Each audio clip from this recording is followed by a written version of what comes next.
I still remember that Friday night like it happened yesterday. It was supposed to be a simple sleepover with my two best friends, Maya and Tunde. We had been planning it for weeks. Maya's parents had just moved into a new house on the edge of town, and she wanted us to be the first to spend the night. It was a big, two-story building with an attic, and even though the place looked older than the other houses in the neighborhood, Maya insisted it was perfect. When I first arrived, the house gave me a strange feeling I couldn't explain.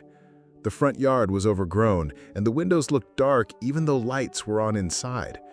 But the moment I walked through the door, Maya greeted me with her usual wide smile, and Tunde was already sprawled on the living room floor, surrounded by snacks, blankets, and horror DVDs.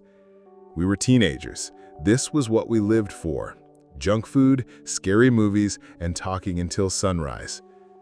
Maya's parents told us goodnight before heading upstairs to bed, reminding us not to stay up too late. Once they disappeared, we pushed the couches together to make a giant sleepover fort. We laughed so loudly it echoed through the house, and soon the strangeness I felt earlier began to fade. The popcorn was popping, the sodas fizzed, and we joked about who would scream first during the movie marathon. At that moment, it felt like the perfect night. But as I would later learn, perfect nights can turn into nightmares without warning. The night started just the way we wanted. We dimmed the lights, stacked pillows around us, and put on the scariest movie we could find.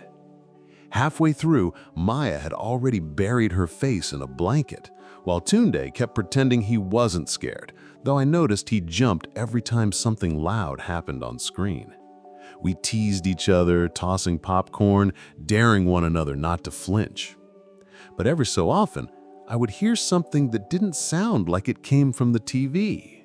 A soft creak above us, almost like footsteps. At first, I told myself it was just the old house settling. But then the sound came again, long, slow, deliberate, as if someone was walking across the upstairs hallway. I leaned toward Maya and whispered, "Is anyone else home?" She shook her head. "My parents went to bed already. It's just us."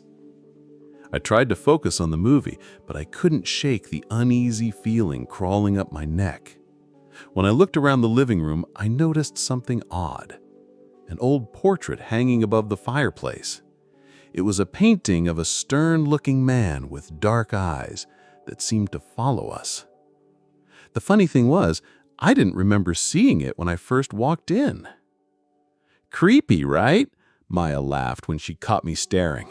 "The previous owners left it behind. My mom says it's too heavy to take down."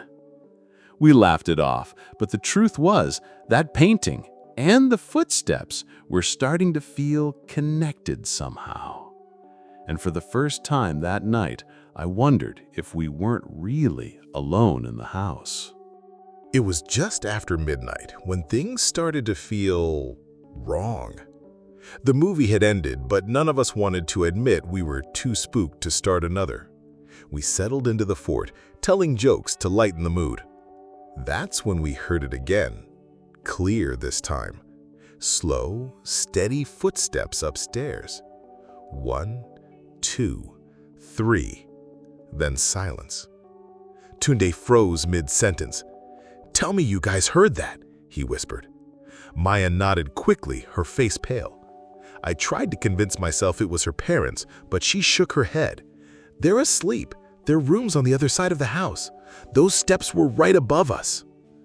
We sat in silence, straining our ears.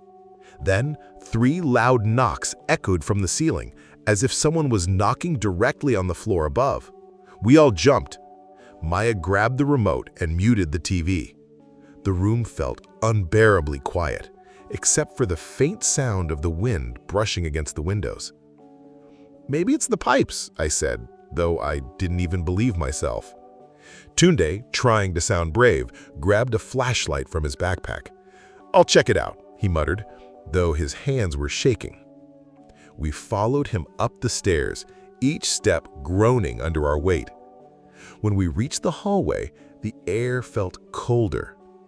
The flashlight beam shook as Tunde swept it across the walls. Nothing. just closed doors and shadows. But when we turned to head back downstairs, we all froze. The portrait, the one of the stern man, was no longer above the fireplace. It was hanging at the end of the hallway instead, as if it had been waiting for us. For a moment, none of us moved. The flashlight beam trembled on the portrait at the end of the hallway. I could swear the man's eyes looked sharper now, almost alive, staring straight into us. That wasn't there before," Maya whispered, her voice barely audible. Tunde tried to brush it off. "Maybe your mom moved it earlier and you didn't notice." But we all knew that wasn't true. I had seen it above the fireplace just minutes ago. Suddenly, a loud bang echoed from one of the rooms upstairs. It sounded like a door slamming shut. Maya gasped and grabbed my arm so tightly her nails dug into my skin. Tunde swung the flashlight toward the noise, but the door was closed, the hallway empty. The air felt thick, heavy, like we were being watched. Then came the whisper.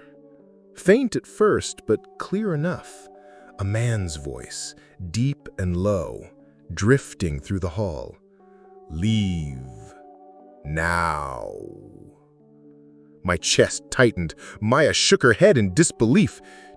Did you hear that?" she stammered. We all nodded, though none of us wanted to admit it. The flashlight flickered, and for a split second the beam illuminated something at the far end of the hallway. Tall, shadowy, standing just behind the portrait. The outline of a man, unmoving, watching. Tunde cursed under his breath and bolted for the stairs. Maya and I weren't far behind. As we scrambled back into the living room, the house seemed to groan around us, every corner creaking and whispering like it was alive. And when we looked back, the portrait was once again above the fireplace. We huddled back in the living room, too scared to even turn the TV back on. The silence was unbearable, broken only by the sound of our own breathing.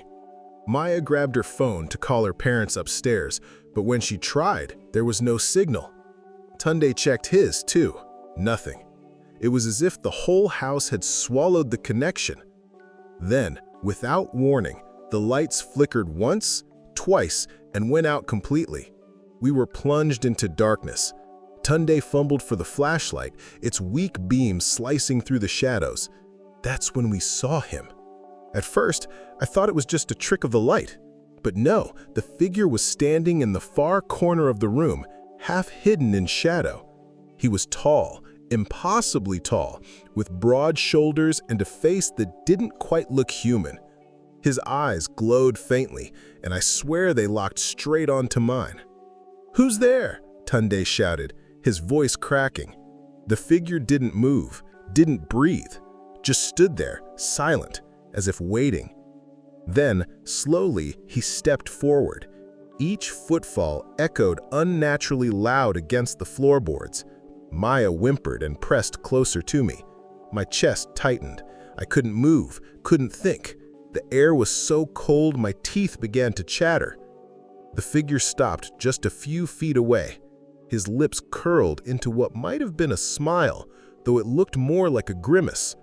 Then, in the same deep voice we'd heard upstairs, he whispered again, "Leave.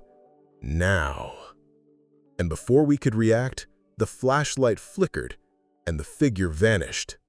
The room was silent again, but the air felt heavier, pressing down on us like a weight. None of us dared speak. Tunde's hand shook so badly the flashlight nearly slipped from his grip. Maya finally broke the silence. "We have to get out of this house. Now!" We grabbed our bags and ran for the front door. My heart pounded as I twisted the knob. Locked. I tried again, harder this time, but it wouldn't budge. Maya pulled at it too, sobbing under her breath. Tunde cursed and turned the flashlight toward the windows, but every curtain was drawn tightly shut, as if nailed in place. Then, from upstairs, came the sound of heavy footsteps again. Only this time, they weren't slow. They were running, charging, straight toward the stairs. "Go, back door!" I screamed. We sprinted through the kitchen, the sound of pounding feet right behind us. Just as Tunde shoved the back door open, the flashlight flickered, and for a split second, I saw the shadowy figure standing at the top of the stairs staring down at us. We burst into the night air, gasping as the cold wind hit our faces. None of us looked back. We didn't stop running until we reached the street lights at the end of the block. Only then did we realize Maya's house stood in perfect silence behind us, every window dark. The police searched the house later. They found no intruder, no footprints, nothing. But here's the part that still haunts me. When Maya went back to pack her things a week later, the portrait was gone, and she swore she never saw her parents again after that night. Even now, thinking back to that night sends a shiver down my spine. It started as a normal teenage sleepover, laughing, eating snacks, watching scary movies, but it ended with something I still can't explain. I can't tell you if it was a ghost, a spirit tied to the house, or something else entirely, but I'll never forget the way that figure moved or how the house itself seemed alive, watching us, waiting. That sleepover changed the way I see fear. It's not the movies or the loud noises that scare you. It's the things you can't explain, the silence, the shadows, the feeling that someone or something is always just a step behind you. I'll never walk into an old house the same way again. So if you ever get invited to a late-night sleepover in a house that feels off, think twice, and always trust that first uneasy feeling when something doesn't seem right. If this story gave you chills, imagine how it feels to be there. And remember, you never know what's lurking in the shadows of an ordinary night. Comment below if you've ever experienced something similar. Hit like if you enjoyed this story. Don't forget to subscribe for more terrifying true stories that you won't forget if you dare.